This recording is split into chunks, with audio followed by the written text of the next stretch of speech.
Bueno, tengan ustedes muy buenos días. Ya vamos quedando cada vez menos, ¿no? Un grupo selecto, pero hay que superar los 1001 problemas que tenemos todos los días. Nuestro saludo también a todos los colegas del interior, que sé que nos están siguiendo.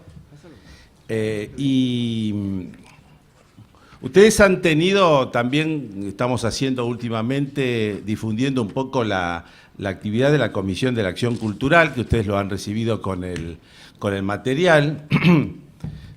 Muy recomendable estas actividades, y entre ellos, para los que tienen chicos, les recomiendo la programación para las vacaciones de invierno.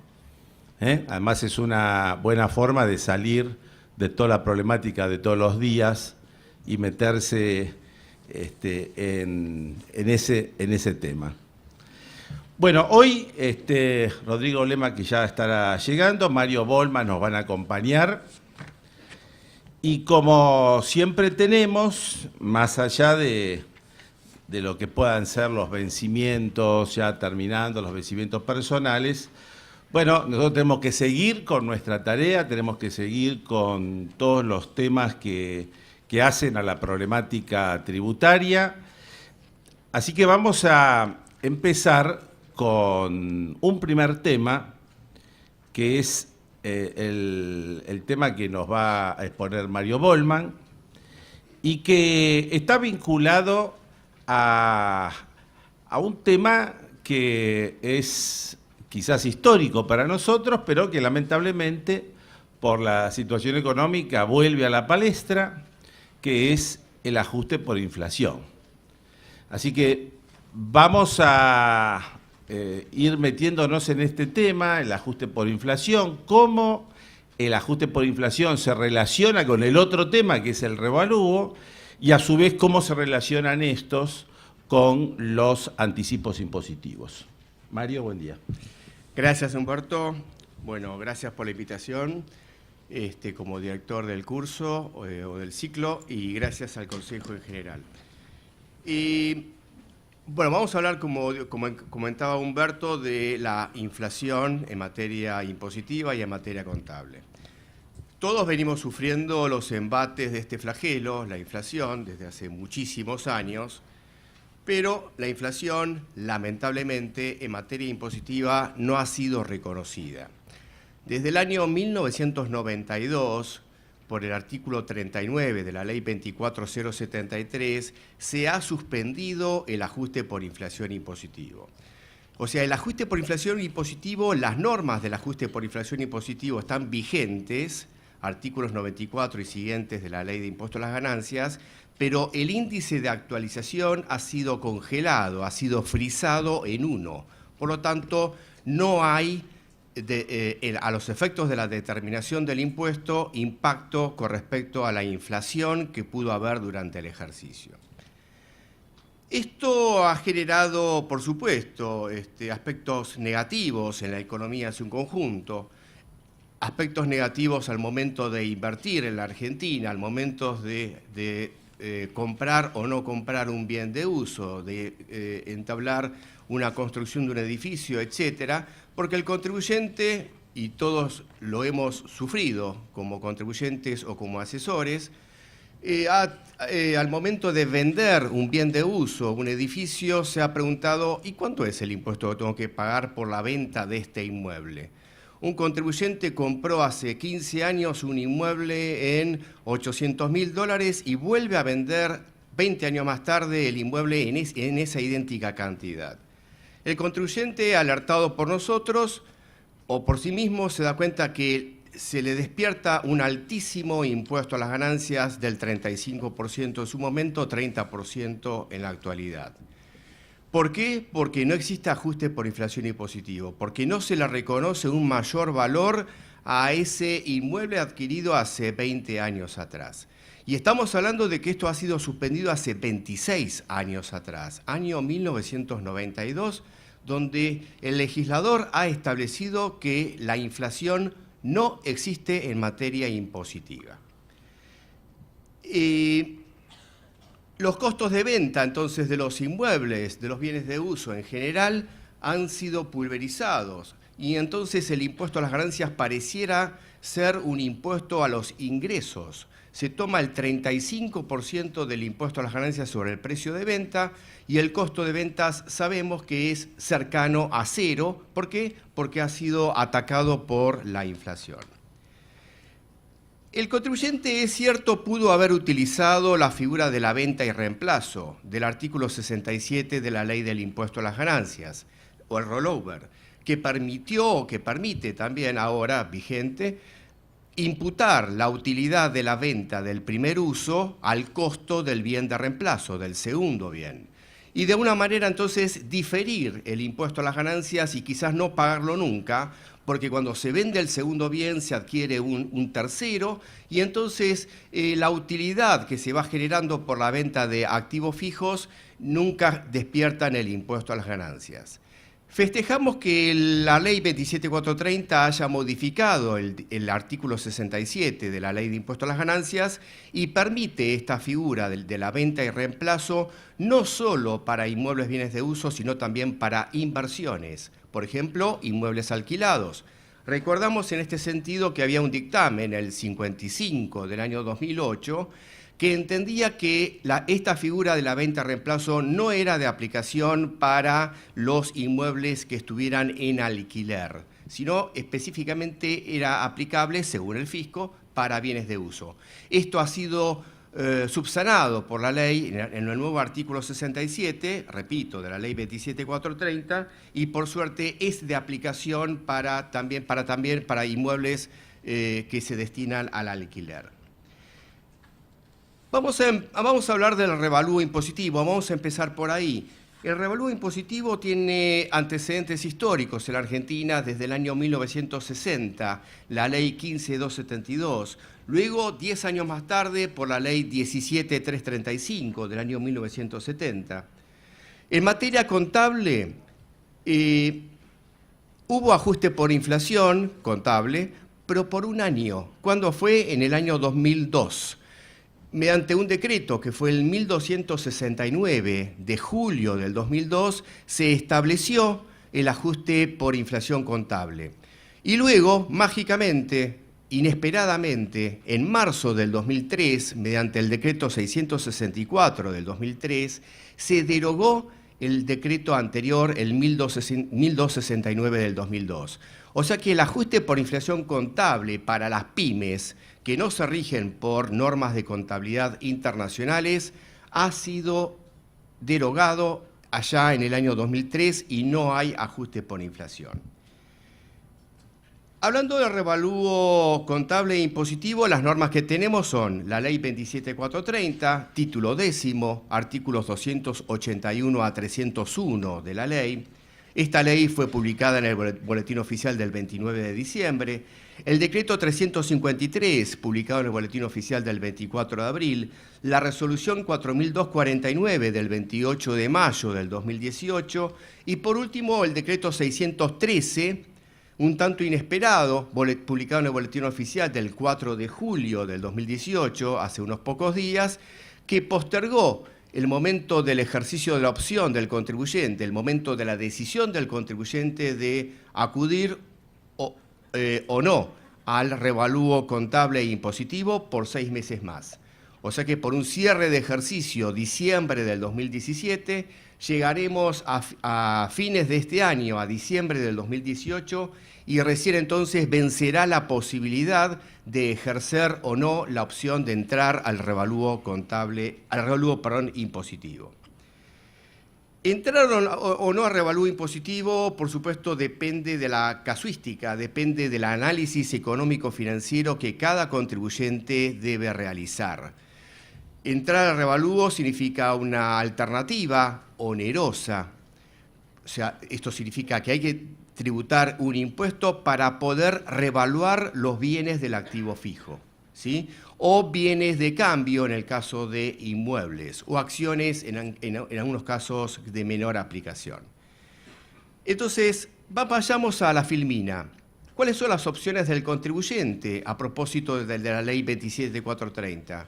Primera, practicar el revalúo contable nada más, exclusivamente. O sea, actualizar los balances, la parte de la izquierda, los activos fijos, con una contrapartida en el patrimonio neto y sin practicar el revalúo impositivo. Segunda posibilidad, practicar el revalúo impositivo y no el contable, ¿sí? Exclusivamente el impositivo. Tercera posibilidad, practicar ambos, el contable e impositivo. Y cuarta posibilidad, no hacer nada. En cuanto al revalúo impositivo, que es a lo que nos vamos a detener, ¿qué es lo que permite? Permite varias cosas, y varias cosas bastante importantes al momento de asesorar a los contribuyentes para que quizás accedan, que decidan entrar al revalúo impositivo. Primero, obtener un mayor cargo por amortización de ese bien de uso año tras año. El artículo 287 de la Ley de Revalúo, de la Ley 27430, título 10, vinculado al revalúo impositivo, establece que a partir del ejercicio siguiente al de la opción, supongamos diciembre de 2017, se va a poder computar un mayor cargo por amortización, entonces, para el año 2018, para el ejercicio 2018, bueno, va a haber un mayor cargo por amortización que permitirá tributar menos impuesto a las ganancias. Segunda posibilidad, al momento de hacer un revalúo de los bienes de uso, si estos se venden, se va a permitir computar un mayor costo de ventas, con algunas características que en un par de minutos vamos a ver. Lo cual es importante, sabiendo del impacto del impuesto a las ganancias, aplicando la teoría del balance en las personas jurídicas. Tercero, la posibilidad de actualizar tanto los costos de venta como las amortizaciones impositivas en el impuesto a las ganancias desde el 1 de enero del 2018 o desde el cierre de ejercicio de la compañía. Esto independientemente que se establezca o no el ajuste por inflación impositivo al cual nos vamos a referir después. O sea que este título 10º de la Ley 27430 es una norma independiente del título 6º, artículos 94 y siguientes de la Ley del Impuesto a las Ganancias. Y entonces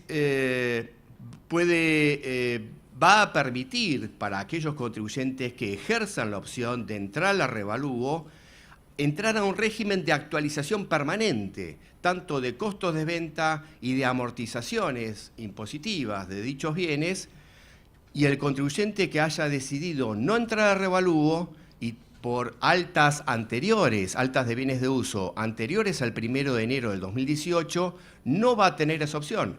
Va a seguir teniendo un costo de ventas histórico, sin actualizar, sin los beneficios de la actualización, cláusula IPIM, del INDEC, que los otros contribuyentes, los que entran al revalúo, tienen esa posibilidad. Me adelanto a formular un gap, un agujero que tiene la ley de revalúo, que es el siguiente. Supongamos un cierre de ejercicio noviembre del 2018. Destacamos que el revalúo se ejerce por única vez por los ejercicios que se inician a partir de la vigencia de la ley. Entonces, diciembre de 2017 a noviembre de 2018. Las altas de bienes de uso que haya tenido un contribuyente con cierre en noviembre no tienen la protección de la actualización del costo de ventas o de la amortización porque no eran bienes existentes al 30 de diciembre de 2017. No entran al revalúo, ¿sí? Entonces, no entran al revalúo y no tienen la protección del ajuste por inflación, tanto en materia de costos de venta ni tampoco en amortizaciones. Y por otro lado, el artículo 89 de la Ley del Impuesto a las Ganancias, que permite la actualización de las amortizaciones de bienes adquiridos a partir del primer ejercicio cerrado luego de la vigencia de la ley, como el cierre 30 de noviembre del 2018, va a tener esta protección, pero solo por las altas que sucedan a partir del 1 de diciembre del 2018. Concluyo este puntito. Las altas de un cierre de ejercicio, de una sociedad que tiene cierre en noviembre de 2018, no tienen la protección del artículo 89 de la ley, ajuste de la actualización de las amortizaciones, ni tampoco el ajuste del artículo 290 de la Ley 27430, ajuste de amortizaciones de bienes de uso o de costos de venta. ¿Por qué? Porque estas altas no están en este primer ejercicio cerrado con posterioridad al 30 de diciembre de 2017. Pasamos a la siguiente filmina. Revalúo contable, rápidamente. Es optativo por única vez para quienes confeccionen estados contables, no hay tributo a ingresar, debe ejercerse, al igual que el impositivo, en el primer ejercicio posterior a la vigencia, 30 de diciembre de 2017, genera un mayor valor del activo con contrapartida en reserva por revalúo técnico, tendrá un mayor cargo por amortización contable, pero no es deducible impositivamente. No genera mayor costo impositivo si se vende el inmueble. Ese inmueble revaluado que pasó de 10 millones de pesos a 30 millones de pesos, esos 30 millones de pesos no es el valor impositivo. El valor impositivo, si se vende, sigue siendo el valor histórico, supongamos 10 millones de pesos. Genera mayor impuesto del artículo 25.1 de la Ley de Impuesto a los Bienes Personales. ¿Por qué? Porque esta evaluación se determina, según lo establece el artículo 22, inciso H, en base a los valores del patrimonio neto contable, ¿sí? Entonces va a haber que tributar un 0,25% adicional por el revalúo de los bienes de uso. Las normas aplicables conocidas hasta el momento son la resolución IGJ 2 del 2018, una resolución técnica de la Federación de Consejos, la 48, una resolución del Consejo, la 24, una del Consejo de la Provincia, hay de Santa Fe y hay de Córdoba. O sea que el contribuyente tendrá que analizar cuál es la norma de aplicación en cada caso. Algo interesante sobre el punto 10º romano aquí es que la resolución IGJ 2 del 2018 para un cierre de ejercicio diciembre del 2017 permite la presentación de declaraciones juradas, de balances rectificativos.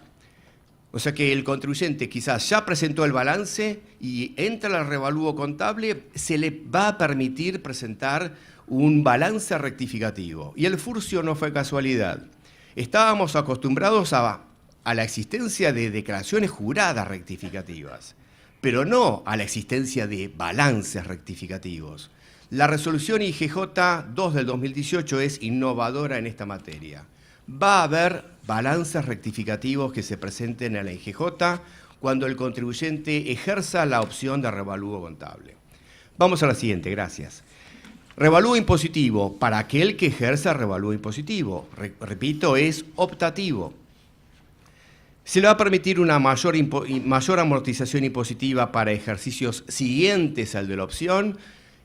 Recalcamos esto de siguiente, lo establece el artículo 287 de la ley.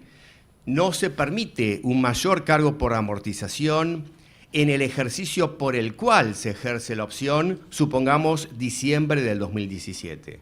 Se va a poder generar un mayor cargo por amortización impositiva para el cierre diciembre del 2018. Un mayor costo de ventas impositivo, lo vamos a ver luego a un detalle en el punto 3. Hay un cercenamiento en el costo de ventas de los bienes, excepto para los inmuebles bienes de cambio o inversiones en inmuebles que tengan el carácter de bien de cambio. ¿Qué es lo que busca la ley? Busca que no salgan los contribuyentes a vender inmediatamente los bienes revaluados. Entonces, sobre el monto de revalúo, si se vende en el primer ejercicio, por ejemplo, diciembre de 2018, sobre ese monto de revalúo que llevó el bien de 1 millón de pesos a 10, sobre esos 9 millones de diferencia, ese es el revalúo, se va a tener que cercenar en un 60% y el costo de ventas va a quedar en 3.600.000 pesos. 5.400.000 sería el cercenamiento. Esto está previsto en el artículo 288 de la ley. La contrapartida es una ganancia exenta, ¿sí? O sea, el revalúo contable tiene una contrapartida en una reserva que va al patrimonio neto. En revalúo impositivo, la contrapartida es una ganancia que no va a tributar impuesto a las ganancias, pero no porque está excluida del hecho imponible, sino que porque la ley específicamente decide la exención de esa renta. Se paga tributo, la tasa del impuesto es del 5 al 15%, no es deducible, artículo 291. Esto es válido para personas humanas, sucesiones indivisas y personas jurídicas del país. No es válido para bienes del exterior, no es válido para contribuyentes del exterior que tengan bienes en el país y se ejerce por única vez en el primer cierre posterior a la vigencia. Seguimos. ¿Cuáles son los bienes sujetos al régimen? Inmuebles que no posean el carácter de bien de cambio, inmuebles que posean el carácter de bien de cambio, bienes muebles amortizables, acciones, minas, canteras, bienes intangibles, otros bienes, etcétera. Dos condiciones. Primero, los bienes tienen que existir dentro del balance de la compañía al 30 de diciembre del 2017, a la fecha de vigencia de la ley. Segundo, deben existir a la fecha de cierre de ejercicio por el cual el contribuyente ejerce la opción de revalúo impositivo. Vuelvo al ejemplo del cierre en noviembre del 2018. Primer cierre de ejercicio de esa compañía que tiene el cierre de noviembre, por el cual puede ejercer la opción o tiene que ejercer la opción. Puede ser que el contribuyente tenga bienes al 30 de diciembre, pero que no los tenga al 30 de noviembre de 2018. Por ejemplo, una empresa constructora que ha vendido departamentos en el primer semestre del 2018. Con respecto a la primera condición, está cumplida, los tenía al 30 de diciembre, pero no con respecto a la segunda. Esos departamentos no los tiene al día 30 de noviembre, por lo tanto, no son susceptibles del revalúo impositivo. Y va a tener que computar el valor histórico del costo de ventas de esos inmuebles bienes de cambio. En cuanto a los inmuebles, la resolución 4249 y el decreto 353 fijan particularidades en cuanto a que si un inmueble está en condominio, cada condomino tiene libertad de ejercer el revalúo impositivo por su lado y quizás haya condóminos que sí ejercen el revalúo impositivo y otros que no. En materia de inversiones en bienes de cambio se debe tomar mes por mes la inversión en bienes de cambio, en inmuebles en bienes de cambio, etc. Bien, gracias. Los bienes tienen que estar situados en el país, afectados a la generación de ganancias grabadas. Y es importante destacar la última parte de la filmina, que hay que revaluar todos los bienes que pertenecen a una misma categoría de bienes dentro de la ley de revalúo, artículo 282. Si una empresa tiene 14 inmuebles, no puede revaluar uno y los otros 13 no, o viceversa. Tiene que revaluar todos. Si tiene bienes muebles amortizables, lo mismo. Y decide revaluar alguna maquinaria, tiene que actualizar todas las maquinarias y todos los bienes muebles amortizables. O sea, no solo las maquinarias, sino las instalaciones, los muebles y útiles, etc. ¿Qué es categoría? Lo que prevé el artículo 282, cada uno de los incisos A a G de la ley, y es de este artículo 282. El anexo 1 de la resolución 4249 pareciera estar abriendo un poco más las categorías de bienes, porque, por ejemplo, tratándose de bienes muebles amortizables, la 4249 lo abre en instalaciones, muebles y útiles, maquinarias y equipos, etc. Entonces, uno puede revaluar únicamente las maquinarias, pero no los muebles y útiles. Está la duda, porque según la ley parece que no. Están los dos tipos de bienes muebles amortizables dentro de la misma categoría. Pero ¿por qué la resolución 4249 lo abre en distintos ítems? Y el aplicativo informático también lo abre en distintos ítems. Pareciera que la respuesta del fisco es que pertenece a la misma categoría y por lo tanto esta posibilidad no existe. Si se revalúan bienes muebles y útiles, las instalaciones también tienen que revaluarse. Pero surge el interrogante a propósito de la redacción de la 4249. Los bienes excluidos del régimen son los que tienen amortización acelerada, los que hayan aparecido por el blanqueo o los que hayan sido totalmente amortizados. Adelante, por favor. Métodos de revaluación hay dos. Uno, actualización por tablas. La ley establece o ya contiene una tabla de actualización año por año, mes por mes, trimestre por trimestre. Tenemos que ver la anticuación de la adquisición de ese bien de uso o de esa acción o de ese intangible y actualizarlo. Ese valor actualizado, vamos a la siguiente filmina, ese valor actualizado le descontaremos las amortizaciones acumuladas y ese va a ser el valor residual impositivo. Tomemos en cuenta, dejémoslo en la memoria virtual, estas tres palabras, valor residual impositivo, porque ese es el valor actualizado que lo vamos a comparar con el valor histórico amortizado y de la diferencia entre ambos vamos a tener el monto de revalúo, por el cual tendremos que pagar el impuesto y ese monto de revalúo es el que se va a poder amortizar de una forma especial o computar como costo de ventas también de una forma especial. El segundo método, que está en la filmina siguiente, es acudir a un técnico especializado que se encargue de avalúos de bienes muebles amortizables o inmuebles, porque esto está previsto únicamente para los incisos A y C del artículo 282. No es para evaluar acciones, es para evaluar inmuebles, bienes de uso, no bienes de cambio, y para bienes muebles amortizables. Entonces, contrataremos a alguien especializado y esto tiene una ventaja. ¿Cuál?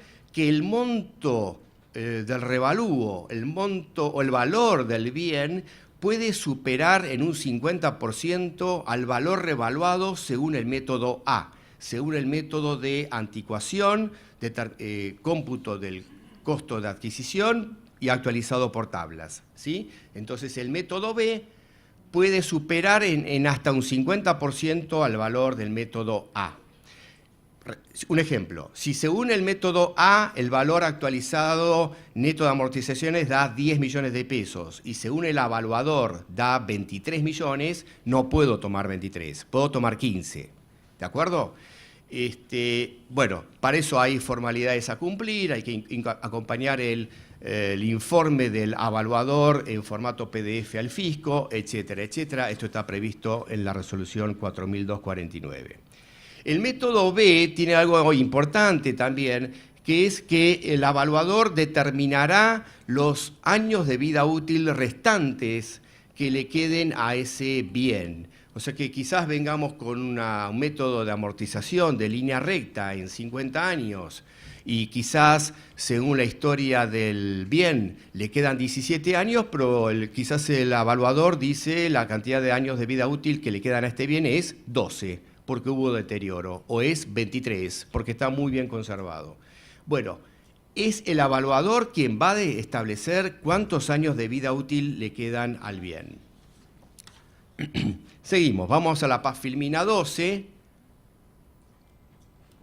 El importe del revalúo es la diferencia entre el valor residual impositivo, algo que teníamos en la memoria virtual, y el valor que teníamos para el impuesto a las ganancias, valor de compra neto de amortizaciones a la fecha de ejercicio de la opción.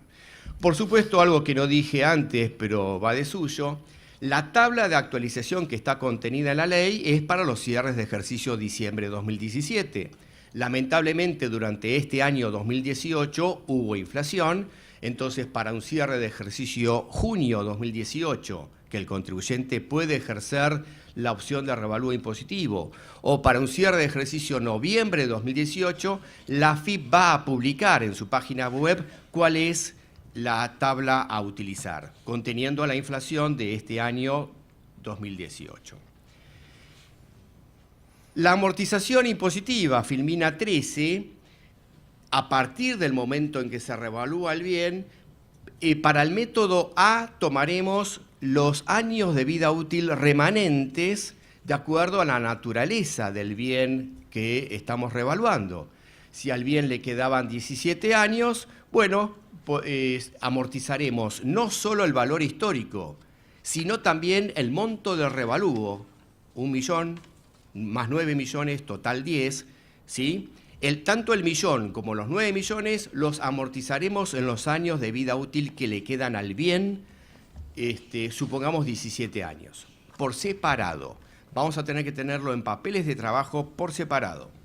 En cambio, para el método B, el del evaluador, los años de vida útil que entienda el evaluador. Algo muy importante a destacar en la primera parte de esta filmina 14.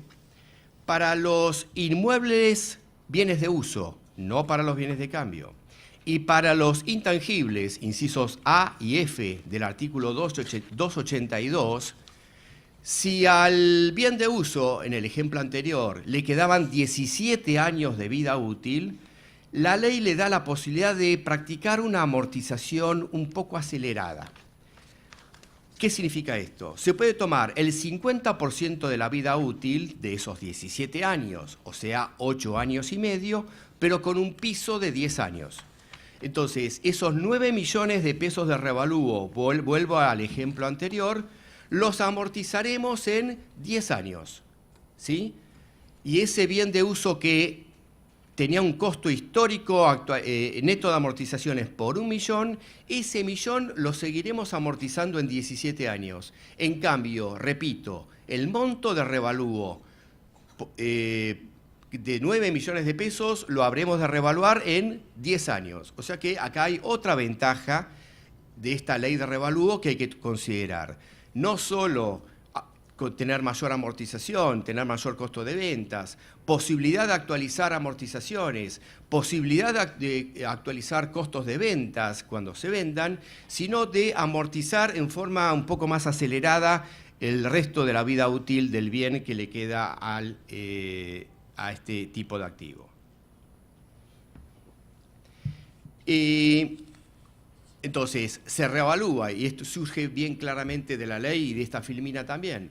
Por un lado hay que actualizar el revalúo, los 9 millones, y por otro lado, por cuerda separada, amortizaremos el millón de pesos. Esto es lo que establece la ley. O sea, nos permite revaluar, llevar el bien a 10 millones, pero tendrá un tratamiento distinto el valor de revalúo con respecto al valor de origen amortizado. Si vendemos los bienes, filmina 15, esto ya lo hemos comentado, habrá un cercenamiento del 60% del monto del revalúo, los 9 millones, no el millón original, en el primer año y un 30% en el segundo, y así sucesivamente. Algo muy importante, esta restricción del cercenamiento no aplica para bienes de cambio. Entonces, si una empresa constructora revalúa sus bienes de cambio, si bien es cierto, la tasa del impuesto no es baja, es el 15%, el revalúo le es muy conveniente. ¿Por qué? Porque si vende un departamento construido y cuyo costo es 5 millones de pesos y lo vende en 14 millones de pesos, y las normas de revalúo le permiten llevar ese costo de ventas de 5 a 11 millones, ¿sí? Inmediatamente va a poder computar ese nuevo costo impositivo de 11 millones contra el precio de venta de 14. No hay cercenamiento, no tiene que esperar, y ese 15% de impuesto que paga ahora, con algunas pocas cuotas, lo va a poder computar como menor base imponible, gravable al 30%, que es la alícuota del impuesto a las ganancias, según el artículo 89 y 86 de la Ley de Impuesto a las Ganancias. ¿Me siguieron? Entonces, es un negocio inmediato. Pago el 15, pero me ahorro del 30, dirá la empresa constructora. Seguimos. El impuesto especial, ya lo hemos comentado, tasas del 5 al 15%. La tasa del 5% es para venta, no para venta, sino para acciones, preparándose para una posible venta de acciones. En el caso de una persona humana, recordamos que la ley 26893 de septiembre del 2013 establece que un impuesto del 15% para la venta de acciones de compañías cerradas, ¿sí? Entonces, la tasa del impuesto es 15%. Se permite revaluar esas acciones que tienen 30 años y cuyo costo es 1 centavo de peso, pero que en su momento fue quizás $800.000, se los permite revaluar, actualizar el costo de ventas y, si bien es cierto que tiene el cercenamiento, la tasa del impuesto es del 5%, la tercera parte del tributo. ¿Cómo se paga el revalúo? Se puede pagar en cuotas, diferenciándose si son pymes o si no fueran pymes. Los efectos impositivos de revalúo ya lo hemos comentado, la contrapartida es una renta exenta y no se computará efectos de la retención del impuesto de igualación. Vamos a la filmina siguiente. Acá hay un aspecto muy interesante. El artículo 69.1 de la Ley de Impuesto a las Ganancias establece el impuesto de igualación. ¿Qué es esto? La comparación entre los resultados contables acumulados y los resultados impositivos acumulados.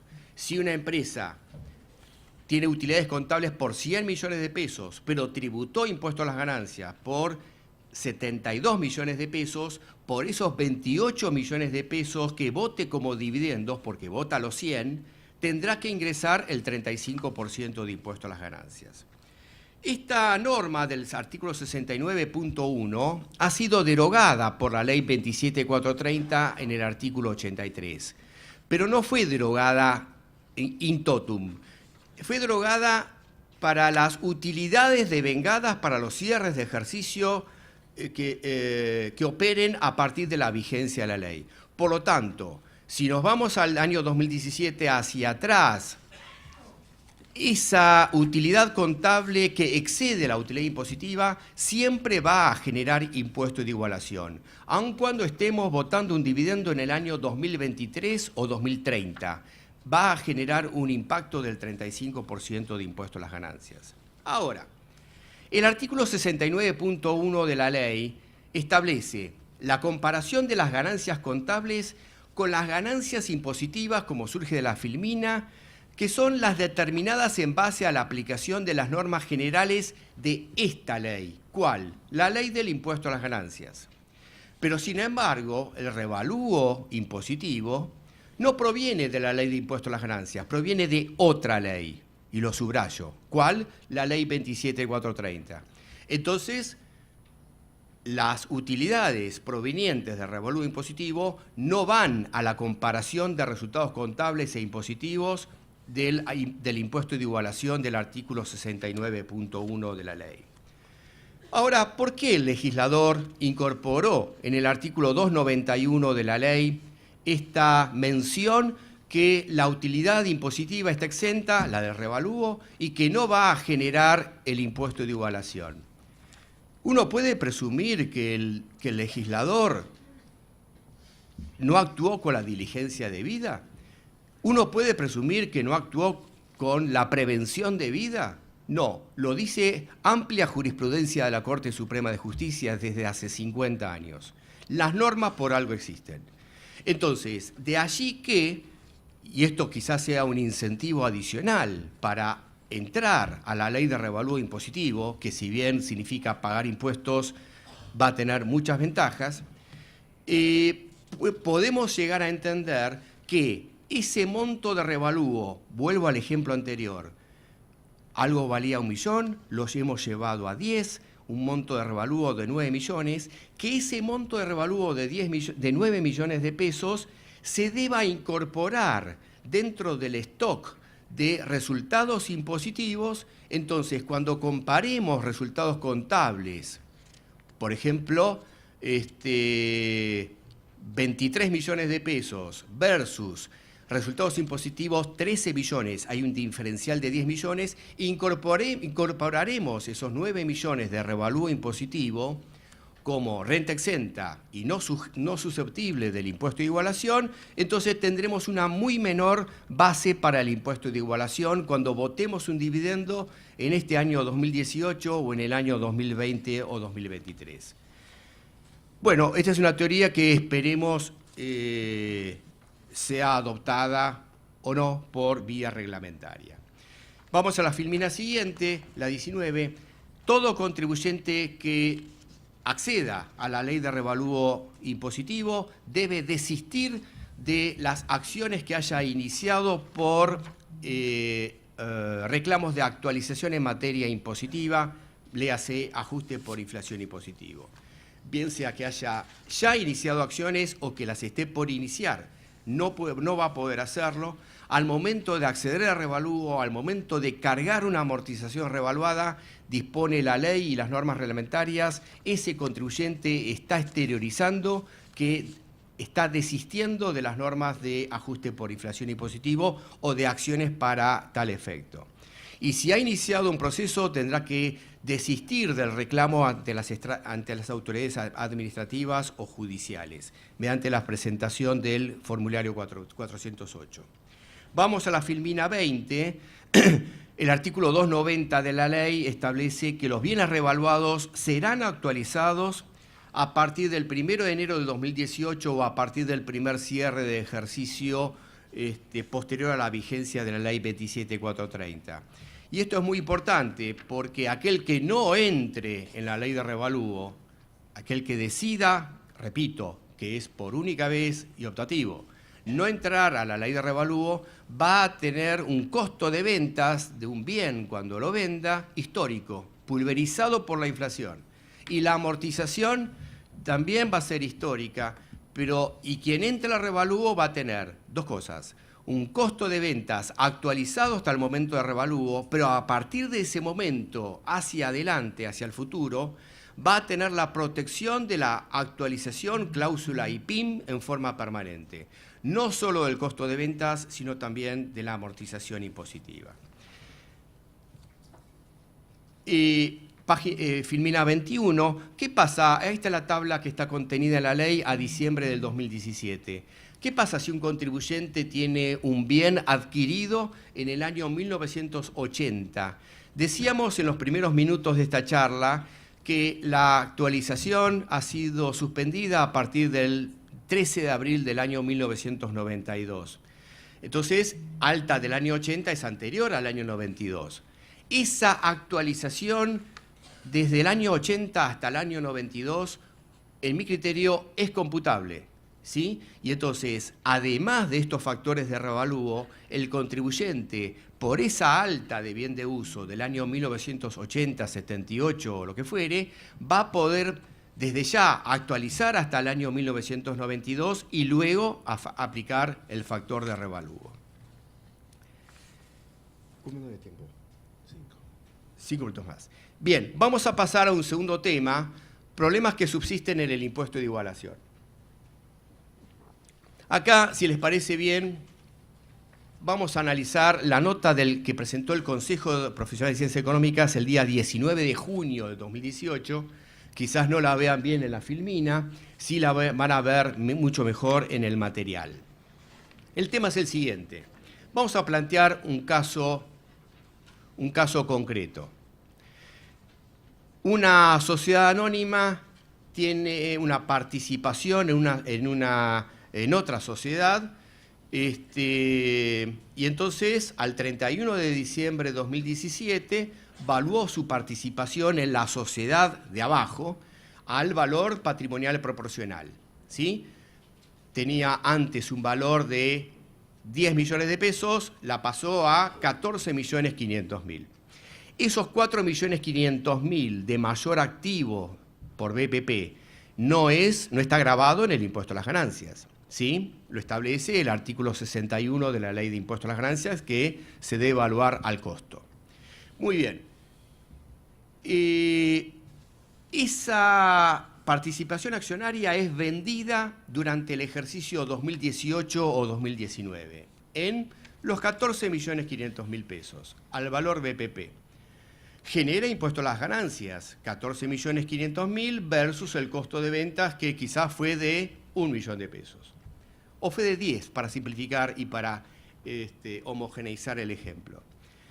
Esa utilidad de la venta de acciones, por supuesto que sí, está grabada en el impuesto a las ganancias al 30% por ser posterior a la vigencia de esta ley 27430.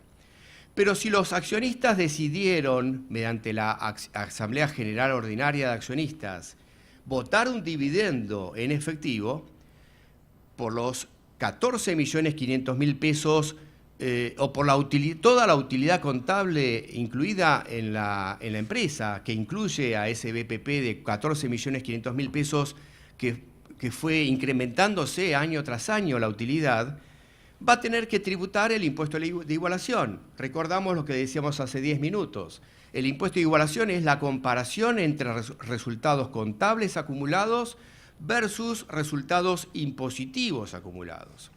Entonces, sobre una utilidad contable acumulada que descansa quizás únicamente por ese mayor BPP año tras año, va a tener que tributar impuesto de igualación al 35%. Y la alícuota ha quedado congelada en ese sentido. No hay disminución de alícuota para el impuesto de igualación. Entonces, acá entramos en una zona de injusticia, dice el Consejo, en esta nota elevada a la FIP, porque va a tener que tributar impuesto a las ganancias cuando venda las acciones y por otro lado va a tener que tributar impuesto de igualación. ¿Por qué? Porque ha generado mayores utilidades contables con respecto a aquellas por las que ha tributado impuesto a las ganancias. ¿Cómo pagó ese dividendo en efectivo? Quizás pidió un préstamo bancario, ¿sí? Y pagó el dividendo en efectivo. Entonces, dispara impuesto de igualación y dispara impuesto a las ganancias. ¿Qué es lo que propone el Consejo? Bueno, que tribute impuesto a las ganancias por lo real, pero que no genere impuesto de igualación. El tema no es tan simple y entonces, en ese sentido, sería interesante que se derogue de cuajo, quirúrgicamente, el artículo 69.1 de la Ley de Impuesto a las Ganancias, derogar el impuesto de igualación. ¿Por qué? Y porque quizás esta compañía vende las acciones, que estamos hablando por esta nota, en el año 2023. ¿Despierta impuesto a las ganancias? Por supuesto que sí. Pero, ¿cuándo fue devengando utilidades? Supongamos hasta el 31 de diciembre de 2017, por las cuales se pagó dividendos en una asamblea de mayo 2018. Entonces, en mayo 2018 se ha generado el impuesto de igualación y se debió ingresar el 35% de la comparación de esos 14.500.000 pesos de utilidad contable acumulada versus los resultados impositivos que quizás fueron mínimos.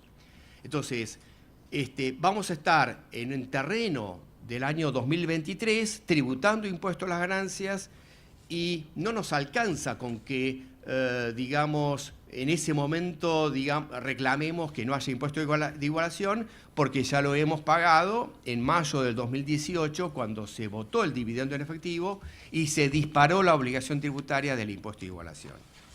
Bien, espero haber cumplido en término. Gracias. Bueno, muchas gracias, Mario. Yo creo que después de esta presentación nos queda a nosotros claro, bueno, nos queda claro que lo que se viene en materia de ajuste por inflación, tanto contable como impositiva, va a ser para muchos novedoso, para muchos colegas que nunca lo han aplicado. Y para otros que lo han aplicado, quizá también va a ser novedoso porque pasaron tantos años que se olvidaron. Con lo cual, me parece que vamos a entrar en una época de fuertes cambios en esta materia. Desde el punto de vista contable, obviamente, está faltando el dictado de las normas de la Federación de Consejos. Después cada consejo tendrá que dictar su propia norma, pero esto es lo que está faltando. La Federación está justamente analizando en este momento este tema y la posibilidad de algún mecanismo inclusive simplificado. Esto es lo que de alguna manera está pendiente en materia contable y en materia impositiva. Nosotros lo que vamos a tener que ver si en los cierres de diciembre este elemento que ha mencionado Mario, o sea, la inflación del 33% se cumple, porque en ese caso se dispara el ajuste por inflación que podrá dar ganancia o podrá dar pérdida según la situación del diseño patrimonial de cada una de las empresas. Y por otra parte tenemos que recordar que hay un divorcio total entre lo que es el ajuste por inflación contable del ajuste impositivo. Es más, las razones por las cuales se disparan ambos regímenes son distintos y la metodología de determinación también son distintos. O sea, no tiene absolutamente nada que ver una cosa con la otra. Bueno, vamos a continuar con nuestro temario, vamos a pasar ahora de tema. En realidad, en este ciclo de este año nos hemos propuesto ir analizando distintos aspectos de la reforma tributaria, diría, independientemente de las novedades que van apareciendo. Y dentro de la reforma tributaria hay un paquete realmente muy importante que nosotros no tenemos que perder de vista, que está vinculado a los impuestos locales. Impuestos que cada vez están alcanzando mayor gravedad para las empresas. Las empresas hoy están muy preocupadas por este tema, tanto en lo que hace a los impuestos provinciales como los municipales.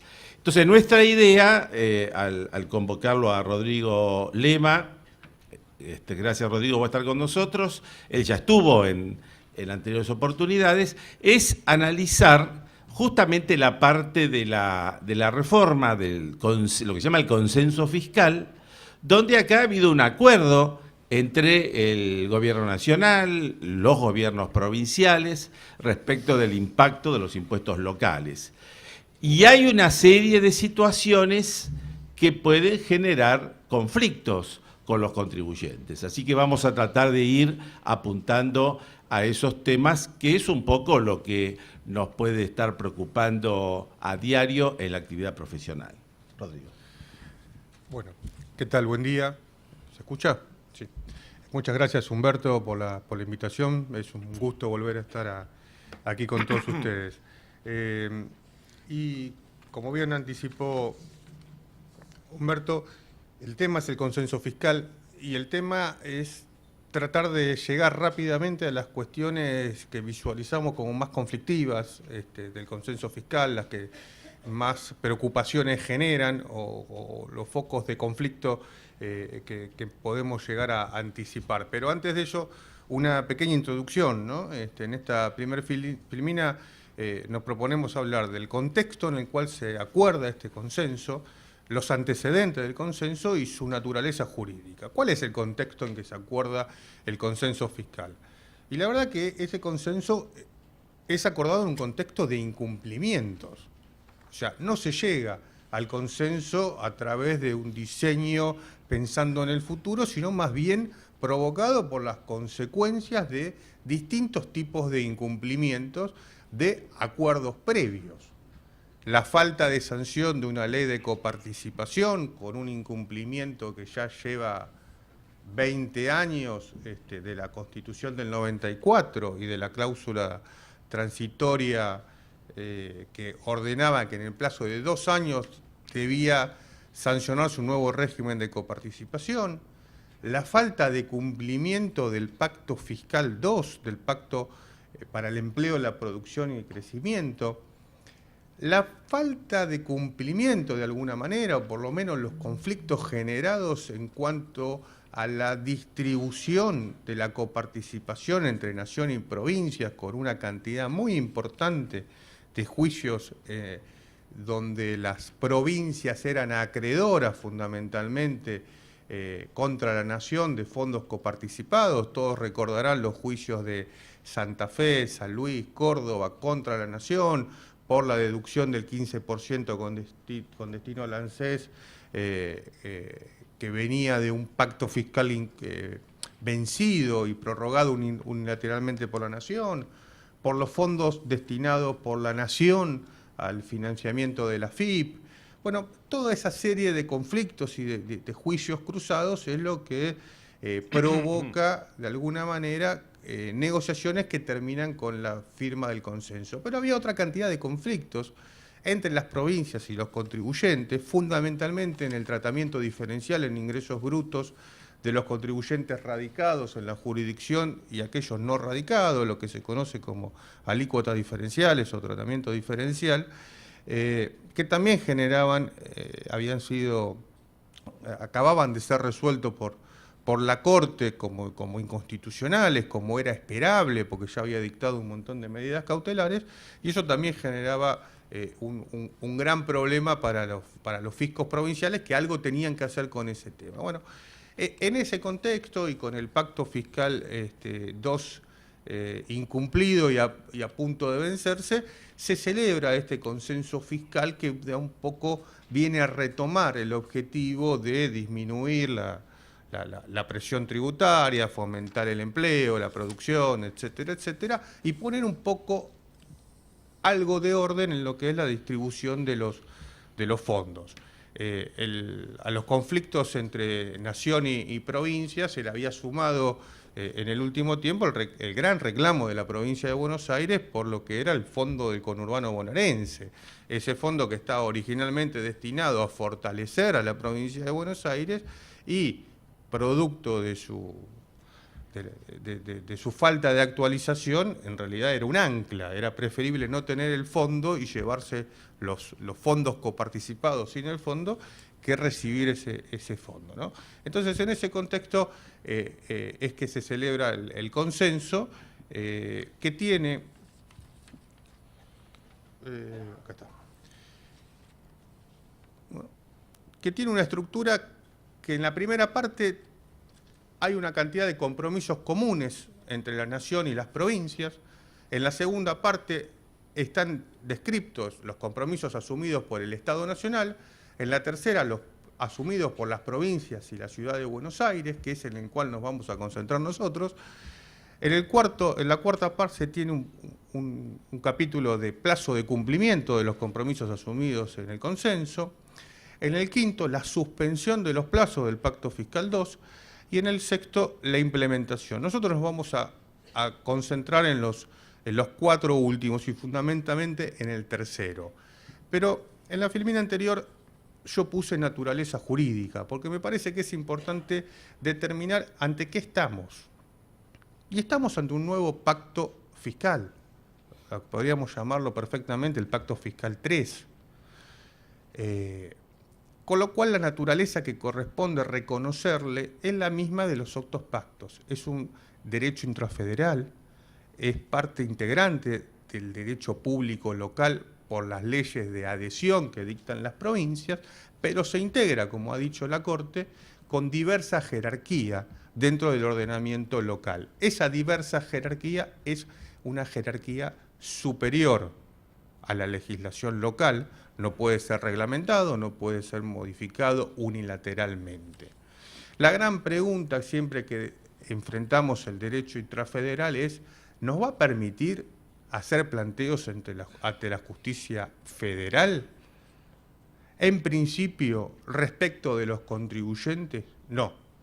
¿Por qué? Porque la Corte nunca habilitó la competencia federal para lo que tiene que ver con los pactos federales. Lo hizo para la ley de coparticipación, después de Papel Misionero dejó de habilitar la competencia federal para las cuestiones, para los conflictos que involucren la violación de la ley de coparticipación, pero nunca lo hizo para los pactos federales, solamente en los casos, por ejemplo, de energía eléctrica, porque considera que los compromisos asumidos dentro del Pacto Federal 2 integran el régimen federal de la energía eléctrica, pero no lo hace por el pacto, sino que lo hace por el régimen federal de energía eléctrica. Con lo cual, esa es la naturaleza jurídica que hay que reconocerle. Por supuesto que habrá conflictos que se podrán plantear vinculados al consenso en la justicia federal, como por ejemplo los que se susciten entre la nación y la provincia, por el cumplimiento de las obligaciones. Pero bueno, eso no es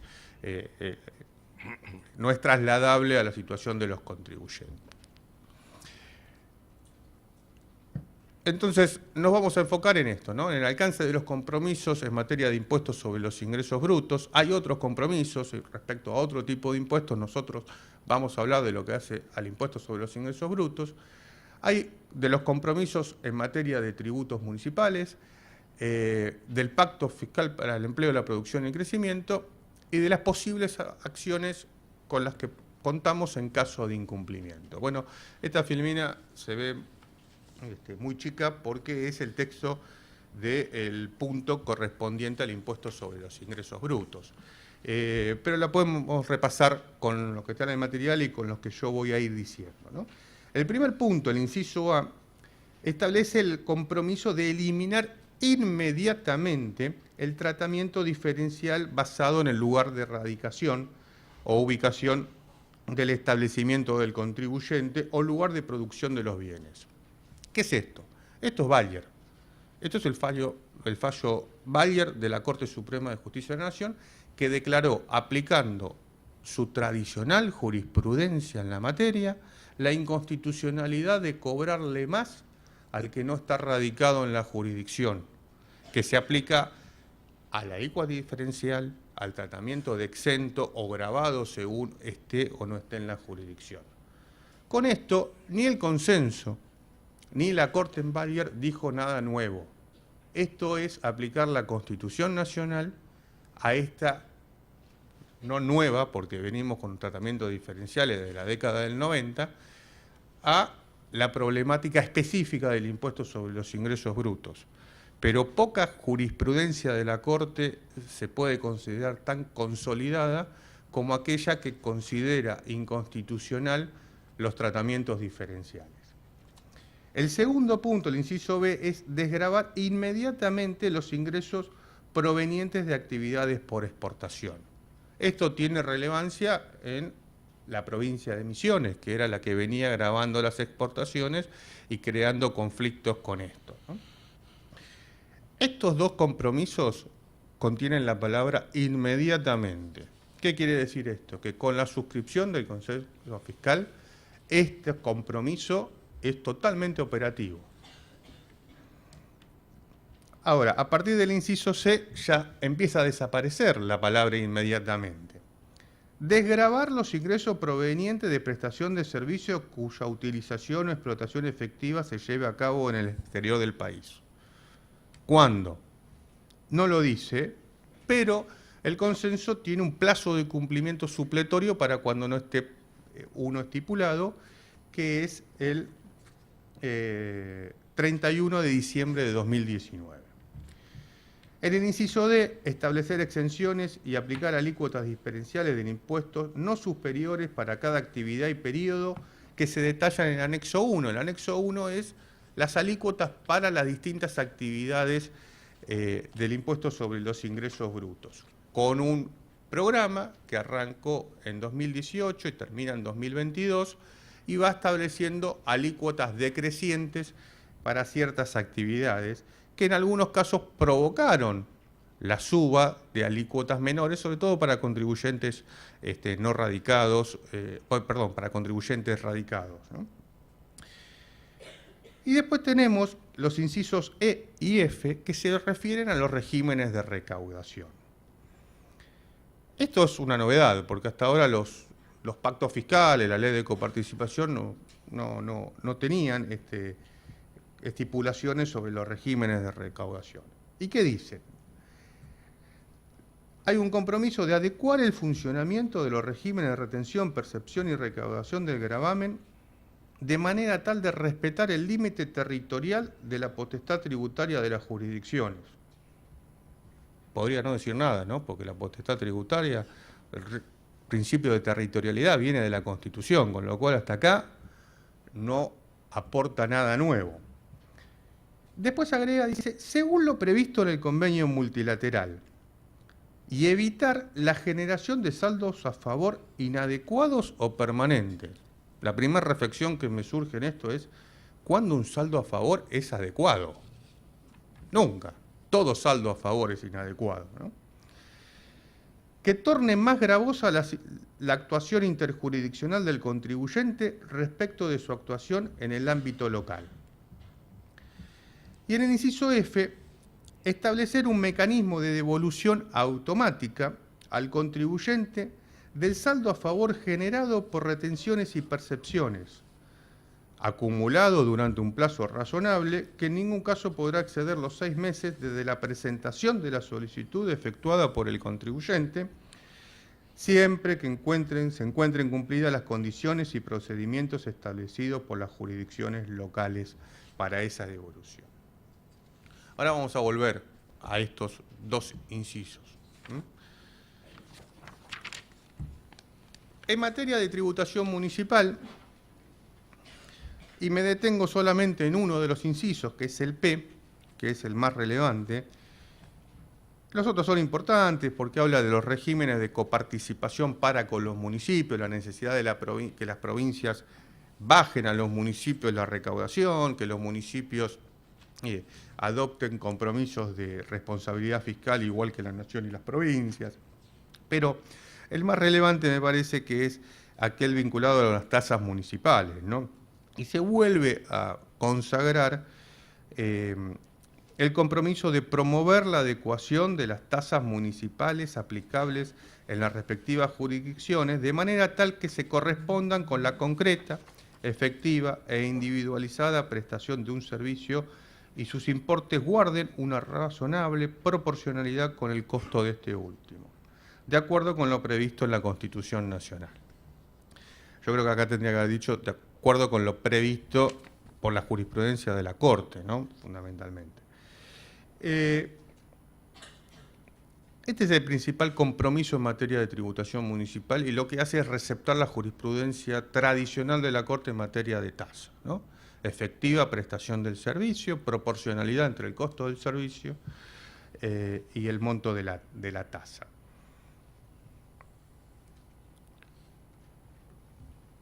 Luego tenemos el plazo de cumplimiento supletorio, para lo que no diga inmediatamente o no tenga un plazo específico, como es el cronograma de las alícuotas. Tenemos un plazo supletorio y dice todos los compromisos asumidos en el consenso deberán cumplirse antes del 31 de diciembre de 2019, salvo que se haya establecido otro plazo para su cumplimiento. Además de eso, en el apartado de implementación, que no lo cité, tenemos otras consideraciones que dicen: dentro de los 30 días de suscripto el consenso, los poderes ejecutivos de las provincias y el Estado Nacional deberán elevar a sus poderes legislativos los proyectos de ley para aprobar este consenso, modificar las leyes necesarias para cumplirlo y autorizar a sus respectivos poderes ejecutivos para dictar normas a tal fin. Y agrega, el presente consenso producirá efectos solo respecto de las jurisdicciones que lo aprueben por sus legislaturas y a partir de esa fecha. Entonces, acá me aparece el primer conflicto en cuanto a aplicación. Se sanciona las leyes que lo aprueban en el mes de marzo de 2018 y el compromiso del consenso decía aplicar alícuotas máximas para el ejercicio 2018 según el cuadrito. ¿Y cómo es que se aplica entonces a partir de la fecha de aprobación del consenso si había compromisos que involucraban a todo el ejercicio, ¿no? Y ese es uno de los focos de conflicto que se ven en la aplicación práctica del consenso.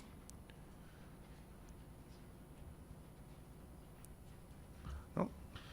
Yo ahí, en esa filmina, enumeré 5 focos de conflictos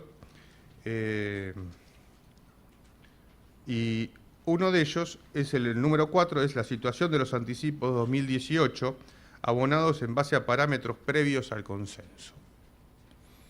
Y acá empieza a jugar un poco la naturaleza del impuesto. La ley de coparticipación y la mayoría de los códigos fiscales dicen que el impuesto sobre los ingresos brutos es un tributo anual, pero se paga por anticipos. Y esos anticipos, según me han explicado siempre los contadores, son la determinación del impuesto. Y la rectificativa hay que hacerla sobre el anticipo y la declaración jurada anual es meramente informativa. Entonces, si se modifica la alícuota del impuesto durante el curso del ejercicio, ¿qué hacemos? Normalmente las alícuotas subieron con lo cual los contribuyentes guardaron silencio y aplicaron el incremento de alícuota a partir del anticipo vencido con posterioridad, ¿no? Pero si es al revés, ¿tenemos un supuesto de retroactividad impropia en el impuesto sobre los ingresos brutos o no los tenemos? Yo les anticipo que todas las jurisdicciones que han tenido esta situación ni se les ocurre aceptar que los anticipos anteriores a la adhesión al consenso o a la modificación de las leyes impositivas, porque hay muchos que han adherido antes al consenso sin modificar las normas internas y hay algunos que todavía lo tienen pendiente. Entonces ahí tenemos dos situaciones, ¿no? Aquel que adhirió al consenso con posterioridad del inicio del ejercicio y modificó la ley impositiva. ¿Qué hacemos con los anticipos vencidos con anterioridad? Ese es un foco de conflicto y no hay solución exenta de opiniones encontradas, ¿no? Esa autonomía de los anticipos que decíamos juega a favor de que el anticipo venció y se terminó dentro de eso, pero es un anticipo. Y los fiscos provinciales, fundamentalmente cuando se discute el tema de prescripción, pretenden computar la prescripción desde el 1 de enero siguiente al vencimiento de la declaración jurada anual. Entonces tiene mucha literatura escrita diciendo que se trata de un impuesto de ejercicio anual. Ahora, ¿es realmente así? Porque cuando llega la ejecución fiscal vienen reclamando anticipos con intereses desde los anticipos y no hay reclamo de saldo de declaración jurada anual. Operativamente, ¿se pueden rectificar las alícuotas de los periodos vencidos con anterioridad? Es un tema que va a ser controvertido y creo que la solución a eso va a tener que ser analizada caso por caso y va a implicar una discusión, un pleito. La postura de los fiscos no es aceptar rectificativas menos o con menor alícuota por periodos anteriores. Insisto, incluso aquellos que han adherido al consenso con durante el ejercicio 2018 y no han adecuado las leyes impositivas, consideran que es aplicable desde la modificación de la ley impositiva. Ahora, aquel que adhirió al consenso y no modificó la ley impositiva está en incumplimiento del consenso. Así que ahí sí le es oponible el compromiso del consenso. Ese está en infracción, claramente. Ese es el punto 3 de los que yo listé. Vuelvo, con el desorden que me caracteriza, vuelvo al primero. Tratamientos diferenciales. ¿Qué pasa con provincias que mantengan tratamientos diferenciales en el impuesto sobre los ingresos brutos? Y la verdad que yo les digo que para mí el consenso es algo más, es una ilegitimidad más del tratamiento diferencial. Ahora, el tratamiento diferencial es inválido porque lo dice la Constitución y porque lo dice la jurisprudencia de la Corte. El camino para discutir un tratamiento diferencial sigue siendo ir a la justicia, sigue siendo la acción declarativa en instancia originaria de la Corte si el demandado es una provincia, en justicia federal de primera instancia si el demandado es la Ciudad de Buenos Aires, pero no metería en ningún pleito el consenso fiscal que me saca de la competencia federal y me lleva a discutirlo a las justicias provinciales. Pero insisto, no es el consenso el que invalida los tratamientos diferenciales. Lo que hace el consenso es hacerse eco de esa invalidez constitucional y sí fue una herramienta muy útil para la adecuación efectiva de las legislaciones provinciales. Ahora, si sacamos las alícuotas diferenciales como tales de los códigos de las leyes impositivas, nos encontramos con la provincia de Córdoba, por ejemplo, que estableció un régimen transitorio de pseudo promoción industrial para los contribuyentes radicados.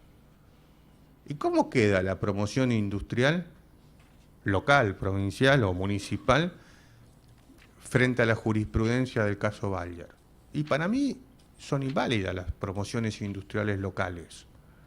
Esa promoción industrial que está destinada a fomentar la industria local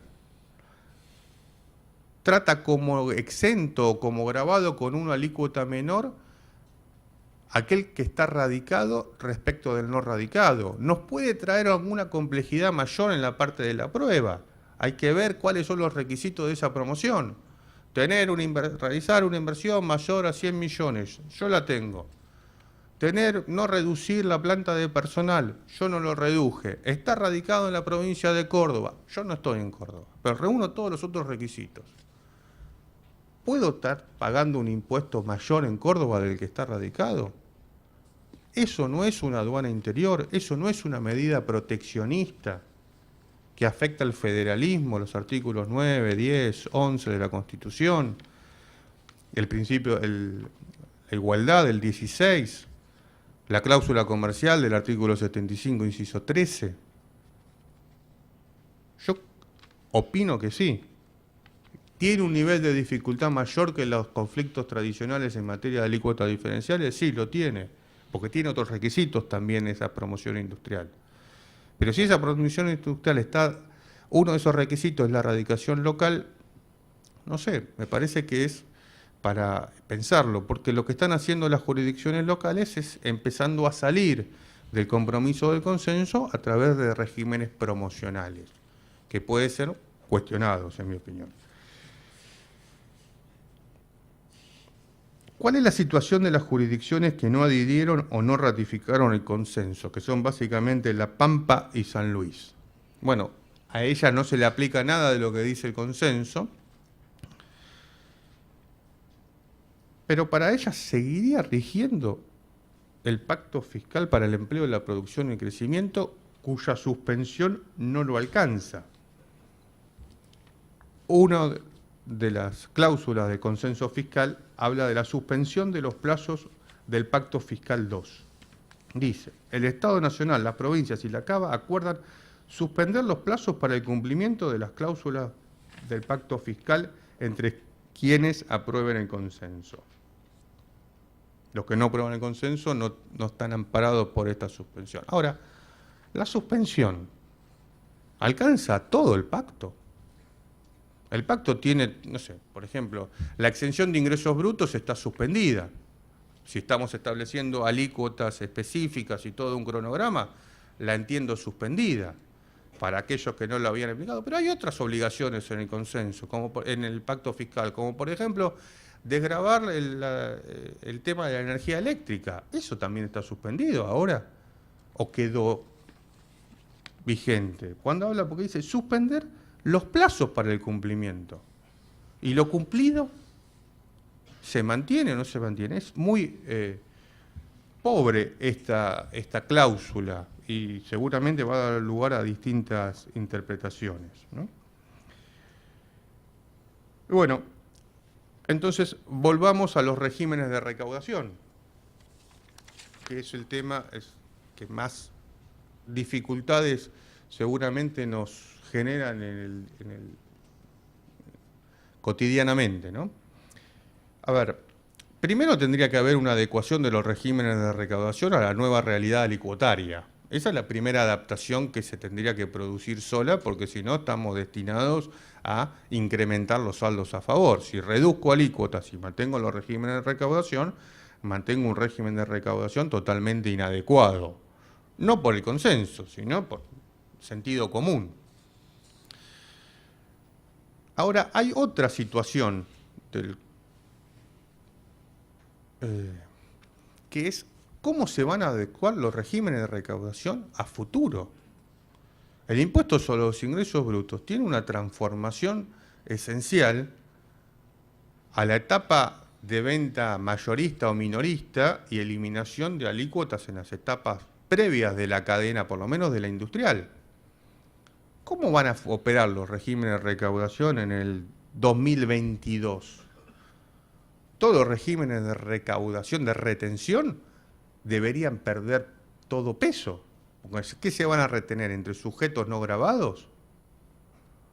¿Van a tomar fuerza los regímenes de percepción?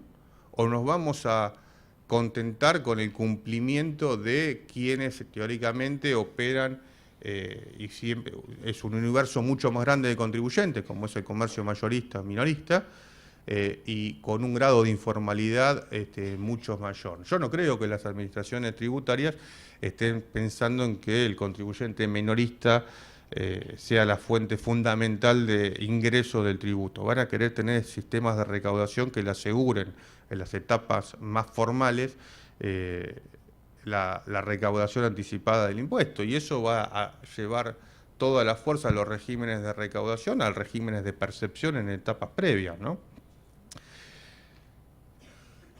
Pero vayamos a lo que dice el consenso. Eso en cuanto a presente y futuro de los regímenes de recaudación, en cuanto a lo previsto en el consenso. Pero el consenso tiene el compromiso de adecuar el funcionamiento de los regímenes de recaudación y habla del límite territorial. ¿Qué significa el límite territorial en la aplicación de los regímenes de recaudación? Y dice, según lo previsto en el convenio multilateral. ¿Quiere decir que la operación tiene que estar grabada por la jurisdicción para poder tener una percepción, por ejemplo? Hoy los regímenes de percepción no tienen mayormente requisitos de territorialidad para sufrir la percepción. Es percibido aquel que está en el padrón. Para graficarlo, yo realizo una operación de transporte entre Córdoba y Tucumán y tengo que percibir ingresos sobre los ingresos brutos para la provincia de Buenos Aires porque el contribuyente está inscrito en el padrón de la provincia de Buenos Aires y esa operación no tiene sustento territorial en la jurisdicción. Eso es lo que quiere excluir, operación por operación. No sé cómo van a parametrizar esto para poder hacerlo viable, ¿no? Pero establecer el requisito de sustento territorial en cada operación sujeta a retención o percepción es una posibilidad. Evitar la generación de saldos a favor inadecuados o permanentes. Algo dije cuando lo leí antes. ¿Cuándo un saldo de a favor es adecuado? Cuando es poco, cuando es un porcentaje bajo del impuesto determinado, cuando no es permanente. Yo creo que hay que evitar todo saldo a favor, ¿no?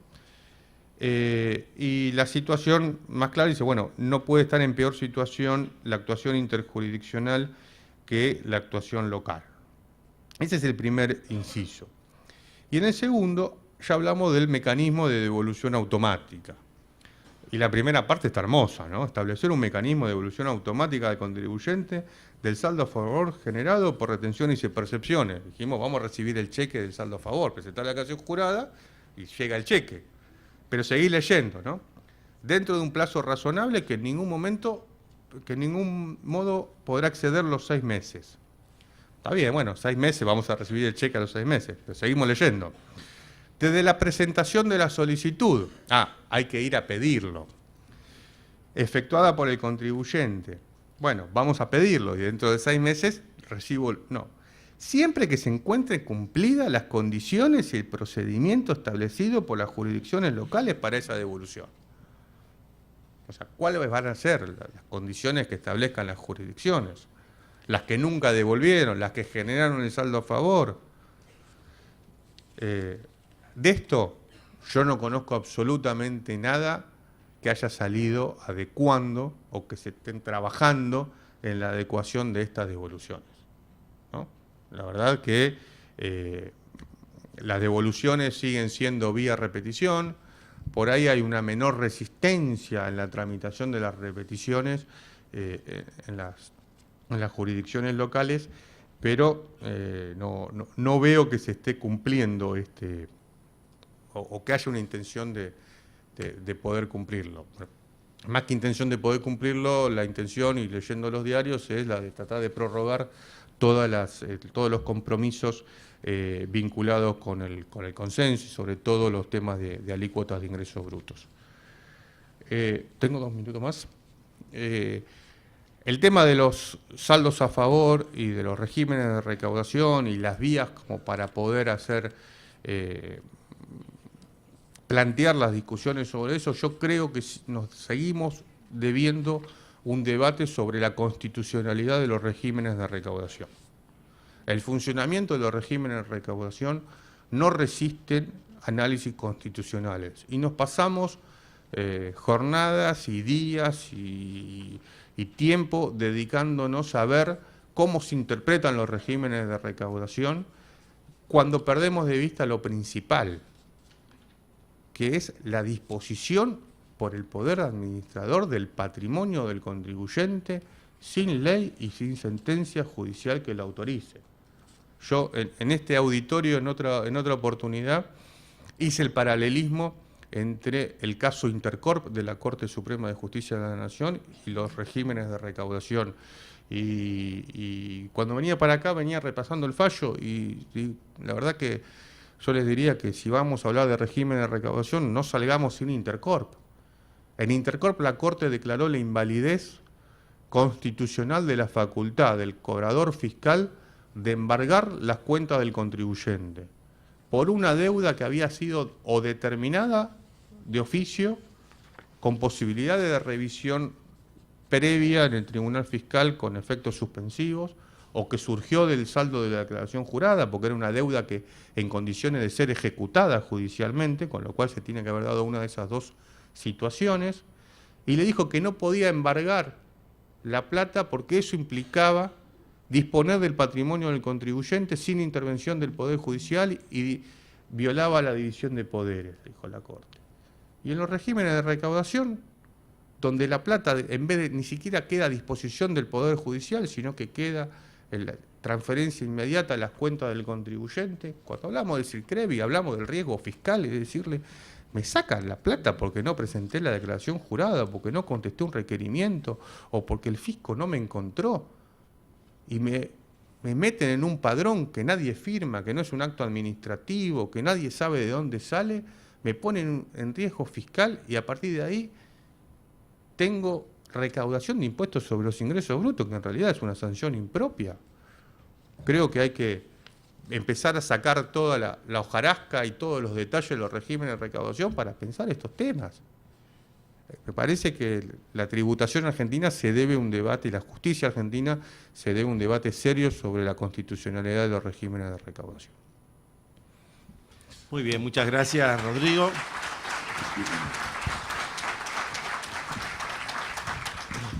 Bueno, nos queda el tercer tema, previo a al descanso, que es el nuevo régimen de facilidades de pago permanente. Ustedes saben que este régimen acaba de ser modificado por la AFIP a través de la resolución 4268. La propia norma establece cuáles son las distintas disposiciones que se han dejado sin efecto y esto ya está rigiendo porque ha sido publicado el día 2 de julio. ¿Cuáles son las características generales que tiene este régimen? Nosotros ya conocíamos el anterior régimen permanente, pero este tiene una serie de modificaciones respecto de lo que conocíamos nosotros. En primer lugar, la consideración del CIPER, este sistema de perfil de riesgo que tiene la AFIP, que ahora pasa también a jugar en el plan de pagos, o sea, se va a tener en cuenta para las condiciones de los planes que se van a poder realizar. Después de todo esto vamos a ver lo complejo que termina siendo este plan de facilidades de pago, porque hay que ver toda una serie de circunstancias novedosas. Obviamente, como este es un plan de pagos, no tiene ningún tipo de beneficios en materia de condonación de intereses, de multas. Es más, si el contribuyente está debiendo los intereses punitorios, como consecuencia de la deuda, recordamos que los punitorios son aquellos que se devengan en la medida que se haya iniciado una acción judicial, si no son resarcitorios, los intereses punitorios no entran en el régimen, otra limitación importante que tiene esto. O sea que si un contribuyente tiene una deuda de capital e intereses que puede regularizar, pero a su vez se inició una ejecución después, por lo cual tiene punitorios, los intereses punitorios no se pueden regularizar, a pesar que la deuda sí igual que los resarcitorios, con lo cual los punitorios tendrían que ser objeto de una cancelación al contado. Otra cosa novedosa es que reaparecen las garantías. Si bien en esta oportunidad las garantías son optativas y de alguna manera están hechas para beneficiar al contribuyente. ¿Por qué beneficiar al contribuyente? Porque en el complejo mecanismo de lo que es ahora la determinación del interés financiero por las cuotas, que es mucho más complejo de lo que nosotros normalmente conocíamos, el contribuyente tiene la posibilidad de lograr una reducción de ese interés financiero en la medida que recurra a las garantías que son optativas. En definitiva, las condiciones del plan de facilidades de pago están vinculados al CIPER, está vinculado al sistema registral que tenga el contribuyente, está vinculado a la categoría pymes, esté o no esté dentro de las pymes, y además aparece un nuevo elemento, a la mejor usanza de lo que son los términos bancarios, que es la evaluación del contribuyente por sus ingresos, porque en función de los ingresos que tiene el contribuyente, se va a determinar cuánto es el monto de la cuota que en definitiva pueda aspirar. Como ustedes ven, hay una serie de aspectos que resultan novedosos, pero que en principio hace que este sistema sea mucho más complejo. De tal manera que si algún cliente nos llega a preguntar, bueno, ¿cuál es la cantidad de cuotas que a mí me corresponden? Esa pregunta no tiene respuesta sino después de un laborioso análisis, ¿no? Porque tenemos que ver cómo está el CIPER, cómo está respecto de la situación de PYME, cómo está con respecto al sistema registral, etcétera, etcétera, etcétera. En base a todo esto podemos determinar en cada caso cuál es la cantidad de cuotas y cuál es el costo financiero. Bueno, uno de los problemas que se plantea cuando estamos ante este plan, ante un plan permanente, y esto es parecido a lo que teníamos antes, con algunas modificaciones, pero es parecido en cuanto a su lógica y en cuanto a su metodología, es determinar cuáles son los conceptos que están incluidos o los conceptos que están excluidos. Para esto la norma sigue con un mecanismo parecido al anterior, y en ese juego de normas hay 3 artículos que se refieren a esto, el artículo 1, 2 y 3, que determina cuáles son los conceptos generales que se pueden regularizar, cuáles son específicamente los que están mencionados para regularizar y cuáles son los que están excluidos. Con lo cual, esto también genera otro margen de complejidad adicional cada vez que nosotros queremos ver si algo se regularice o no. Por lo tanto, nosotros nos pareció más práctico tratar de elaborar este cuadro donde de alguna manera estamos juntando los 3 artículos, los primeros 3 artículos. Fíjese que la complejidad empieza del comienzo, empieza para saber cuándo podemos ingresar por un concepto en el régimen o no. Y entonces, de alguna manera, hemos planteado situaciones para poder determinar en cada caso si ese concepto entra en el plan o no entra en el plan. Y lo hemos hecho por grandes títulos. Acá hemos hecho alguna licencia respecto de la resolución, pero nos parece que es más pedagógico que la presentación que hace la propia resolución, donde se empiezan a mezclar todos los conceptos. Entonces decimos, bueno, empezamos con las obligaciones impositivas y las obligaciones de seguridad social. Y aparece obviamente el concepto global, el concepto de que la obligación impositiva, la obligación de seguridad social, con más los intereses y las multas, no los punitorios, estos son objeto de regularización como un esquema general. Pero después vamos a ver unos rengloncitos que vienen después de una serie de conceptos que están todos excluidos.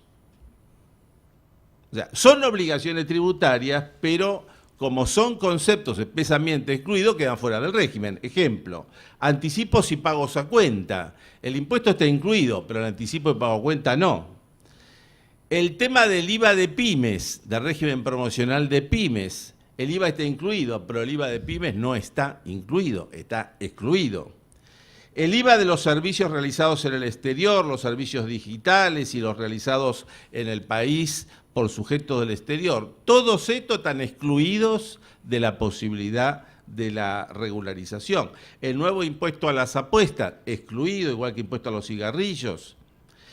El impuesto a las ganancias no documentadas, este tema que está vinculado con facturas apócrifas, sí está incluido en forma expresa, igual que las obligaciones de aquellos contribuyentes que están en la zona de desastre o emergencia del sistema registral, estos están expresamente excluidos. Luego tenemos el caso de obligaciones aduaneras, por razones prácticas lo vamos a saltear, y después aparecen los planes de facilidades de pago. En los planes de facilidades de pago hay toda una serie de supuestos que se nos pueden llegar a dar. Primer supuesto, que los saldos provienen de planes caducos.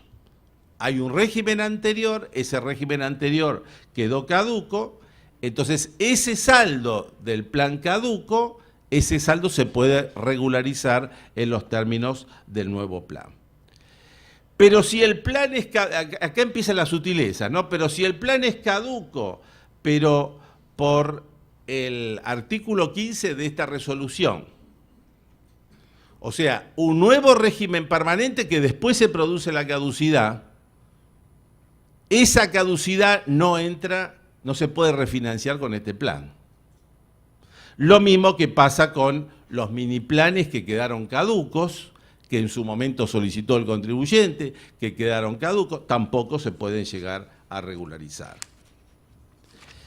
Y las obligaciones de los planes de pago vigentes o precaducos. Vigente, el contribuyente que está con un plan, no caducó, lo está pagando, no puede decir ahora salgo de esto y me meto en el nuevo régimen permanente, porque está excluido.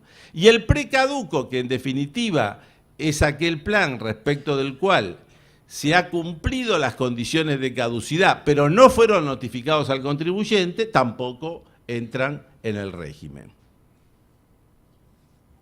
En cambio, si caduca, sí puede entrar. Ven ustedes la sutileza que tiene este régimen. Los saldos de ajustes de la AFIP. Hay una inspección, la inspección terminó, se hacen los ajustes.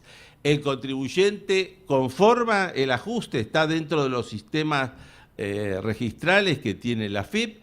Ese caso entra expresamente y se puede regularizar. Con una mala noticia. Los 24 meses ahora son 12 como consecuencia del ajuste. O sea, si el contribuyente tenía un ajuste que conformaba, tenía 24 cuotas para cancelarla. Ahora le van a quedar 12. Los planes de facilidades permanentes anteriores, o sea, la resolución 4166, ya sean vigentes o caducos, tampoco se pueden regularizar.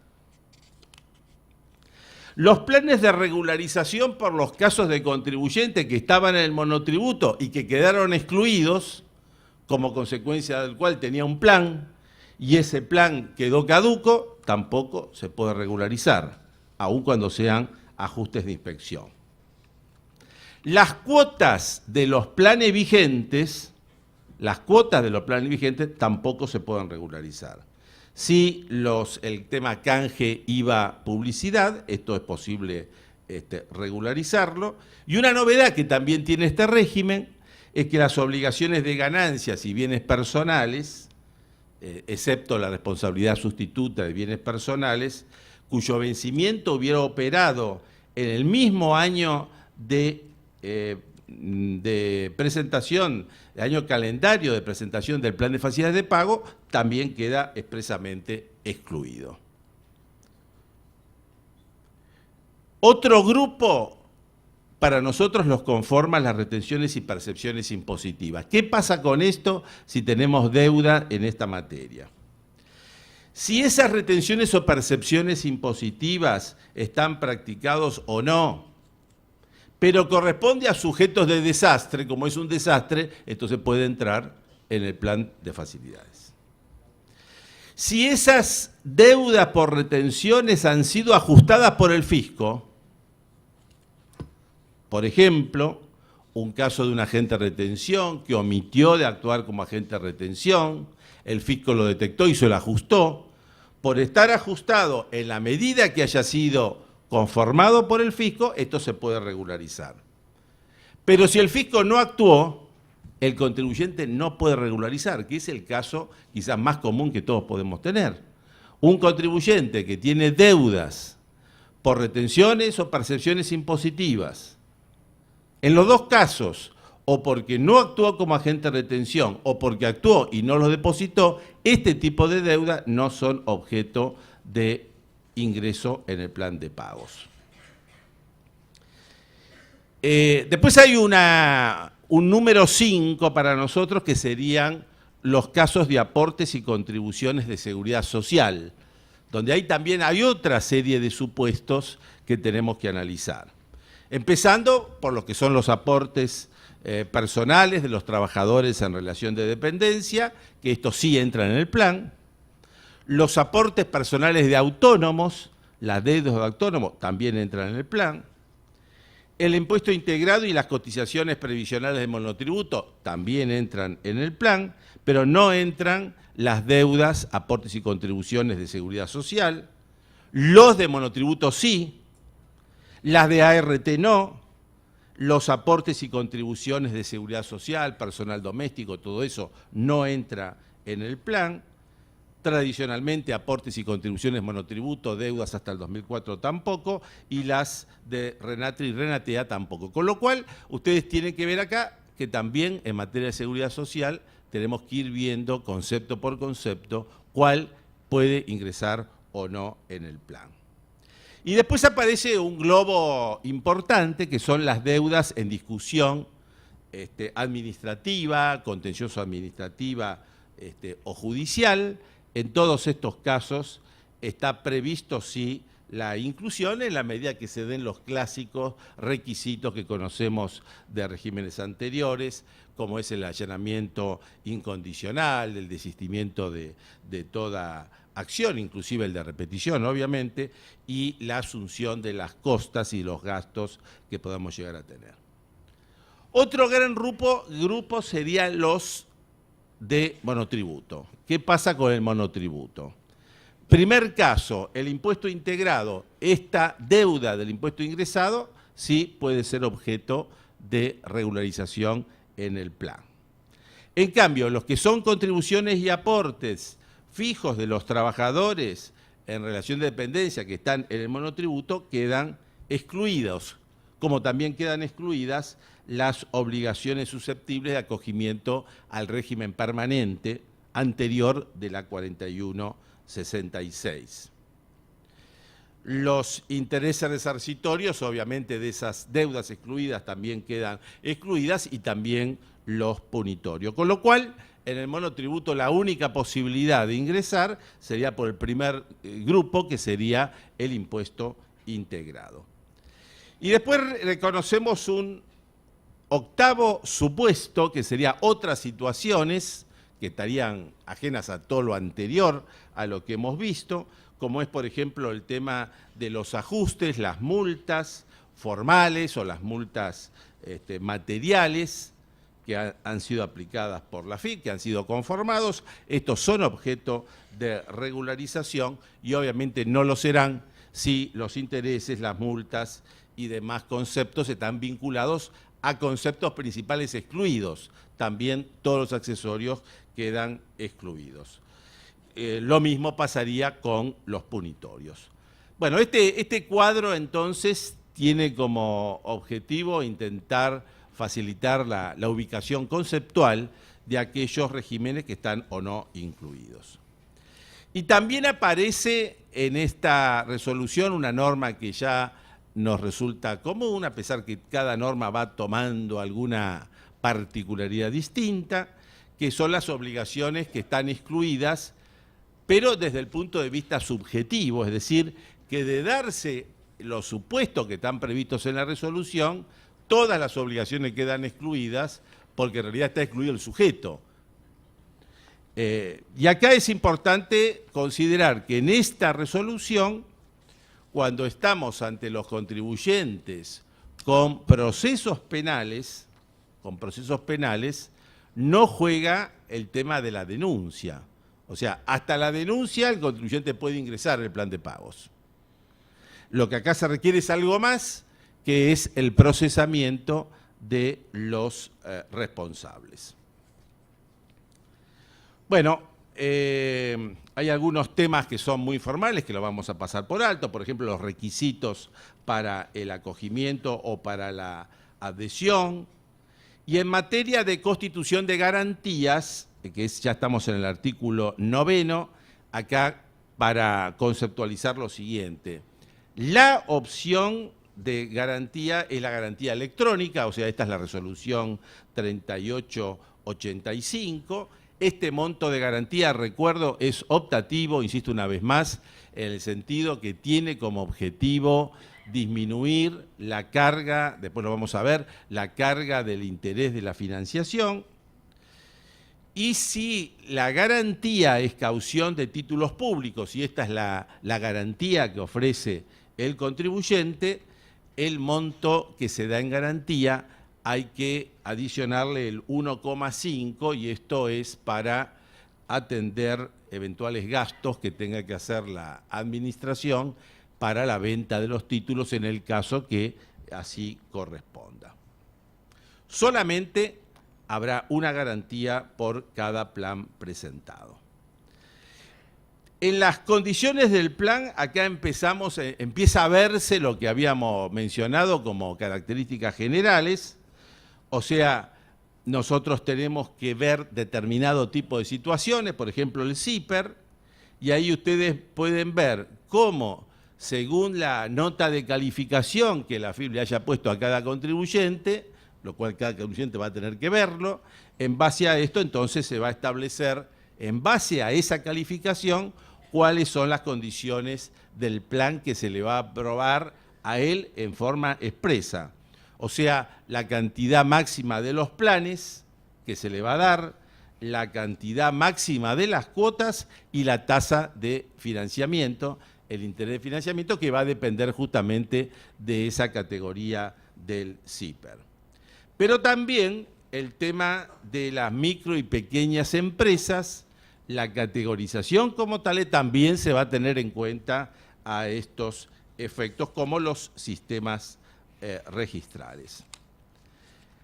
Dentro de las condiciones que tiene el plan de facilidades, una de las cosas para destacar es la tasa de interés, la tasa de financiación de las cuotas del plan. Porque acá la novedad es que nosotros vamos a tener una tasa fija, esa tasa fija está establecida por las operaciones del Banco Nación de depósito de plazo fijo a 180 días, esa es la tasa fija, que se le va a sumar un adicional, y ese adicional, que después veremos cómo se calcula, esa es la sumatoria que va a generar la tasa de interés, de tal manera que todos los meses la tasa de interés va cambiando. Así que nosotros tenemos una tasa que sabemos cuál es en el primer mes, nada más. Pero a partir del segundo mes ya no la sabemos, y entonces, ¿qué es lo que hay que hacer? Tenemos que entrar en la página web para determinar en esos casos cuál es la tasa de financiación que corresponda a ese mes para nuestro plan.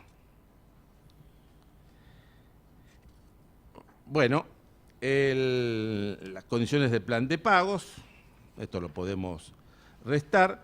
Una cosa que decíamos novedosa, la evaluación de los ingresos del contribuyente, a la mejor usanza de lo que estamos acostumbrados en los bancos, y justamente la admisión de la solicitud del plan de facilidades de pago va a ser en la medida que se dé esa relación del 25% con el promedio mensual de los ingresos del contribuyente.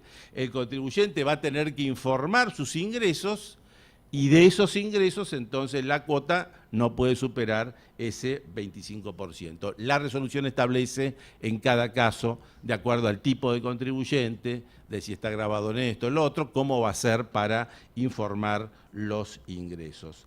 Hay otros sujetos que están excluidos de este control, o sea, de esta relación con sus ingresos. Por ejemplo, los consorcios de propietarios, ¿no? Si acá hubiera una deuda y esa deuda quiere entrar en el plan, esto no está sujeto a esta circunstancia. Bueno,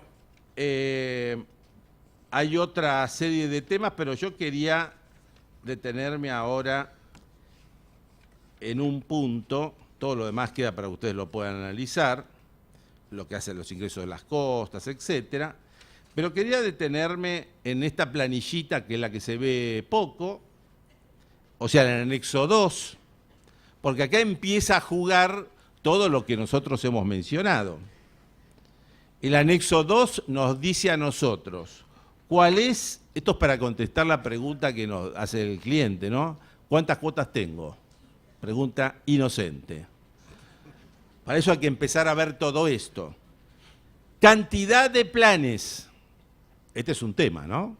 Es decir, ¿cuál es la cantidad de planes o el cupo de planes que tiene derecho el contribuyente?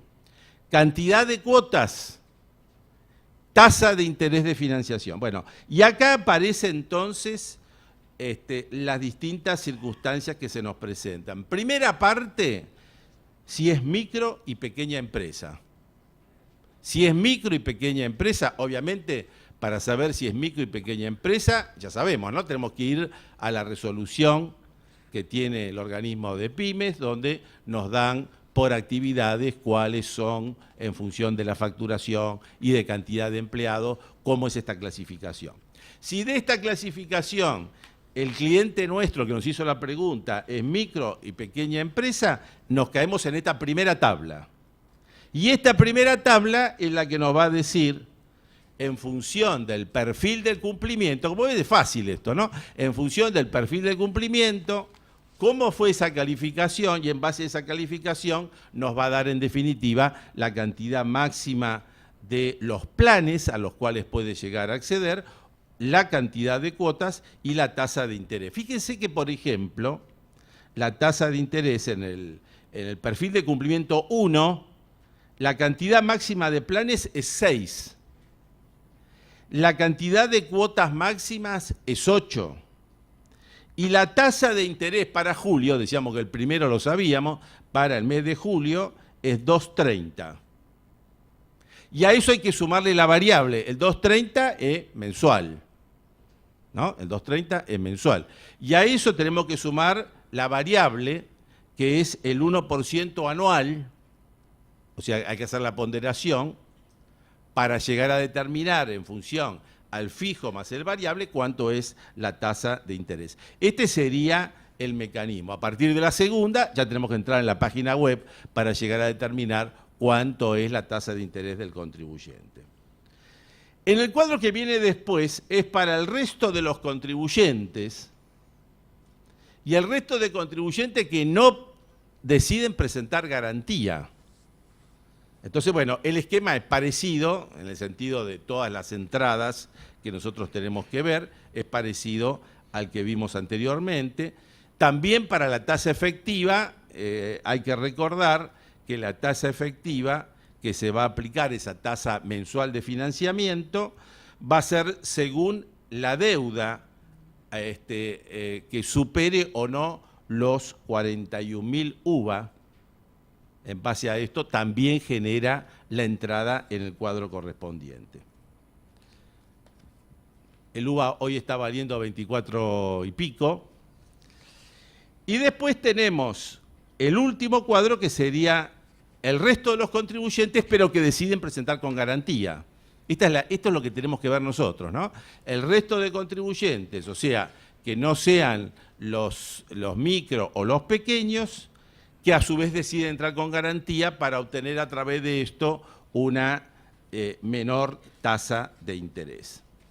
Bueno, la determinación de la cantidad de cuotas sería el último punto. Como ustedes ven, no quedó fácil este tema, no quedó fácil. Se ha intentado contemplar toda una serie de situaciones, pero al contemplar todas las situaciones y al pasar esto en el blanco y negro, vemos entonces la complejidad adicional a la cual vamos a estar incluidos.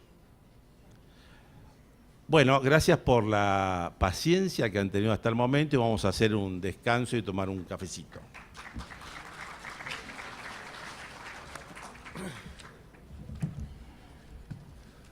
¿Cuántas cuotas? ¿Cómo andás? Che, cuéntame todo. Gracias, a ver, cuéntame todo. Rápido, así.